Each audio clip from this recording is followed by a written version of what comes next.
Social media is by far the best marketing channel for establishing and reinforcing your brand. The big question is, what is personal branding?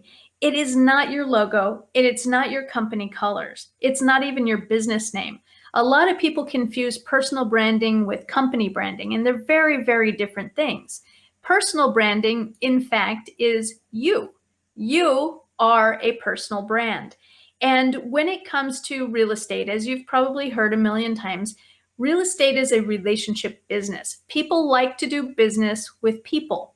And I'm always urging you to come out from behind your logo, to show your faces on social media. It's really, really important that you show your human side, right? Not just your company logo. People can't trust a company logo, they trust a person. And so, what I'm going to be talking about today really is how to show up as a human and brand yourself as the expert in your community.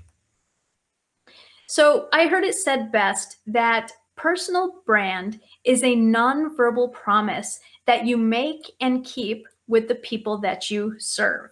Your brand goes beyond words by showing people who you are and letting others know what they can expect from you when they follow you, when they do business with you, and when they befriend you. It's how you show up in the world, and it will determine who you attract to your business and how successful you are at influencing people to trust you and to do business with you. It all starts with emotion. So people make decisions based on emotions, and then they rationalize that decision later. So a personal brand is really key to making those emotional connections with the sellers you haven't even met yet, by sharing humor or a relatable story or a helpful tip. Maybe it's simply by empathizing with what they might be going through. So let's dive into the 7 laws to creating a personal brand that will help you make some of these emotional connections and develop unshakable trust with your audience. So the first one is to become a specialist. You need to be one of one, not one of many. So what do you want to be known for? What are going to be kind of the referral hooks? Is it that you're going to specialize in a certain area of town? Are you going to work with a particular audience? Maybe you focus on the senior market or the military market. Maybe you just have a niche that you're really, really good at. You need to become a specialist in something. And this will allow you to begin to rise above your competitors so that you're not just the same old thing. Number 2, you need to be a leader. And that really means displaying confidence so that way agents, contractors, and private money lenders feel like you would be a rock solid person to invest with, to do business with, or to work with.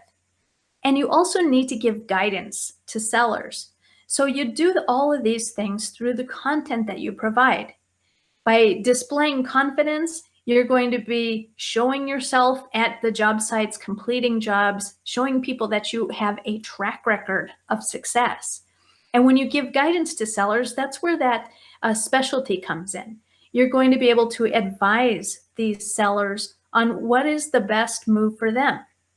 What is the next step that they need to take?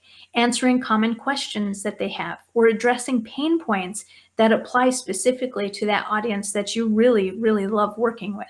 Number 3 is be distinctive. Remember, nobody can be a better version of you. When you are authentic, transparent, and vulnerable online, people will be interested. They will follow you. They will want to know more about you. This could be something very simple like your hairstyle or a fashion statement. Maybe you always wear a red rose in your lapel. So you may attract people and you may repel people when you are yourself, but that's actually okay. In fact, it's really good because what it does is it weeds out all the people that wouldn't work with you anyway. So it almost pre-qualifies your audience.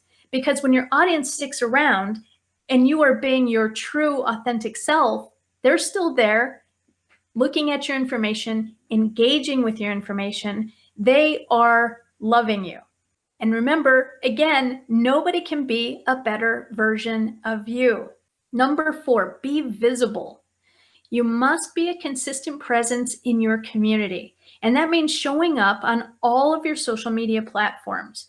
Social media is by far the most effective and affordable way to raise awareness about your business and about you.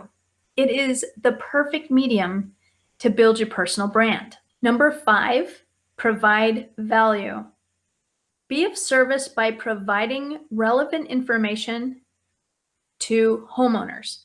Now, I say homeowners and not motivated sellers because homeowners really make up about 85% of the people who are on social media, and only about 15% of those people are motivated sellers.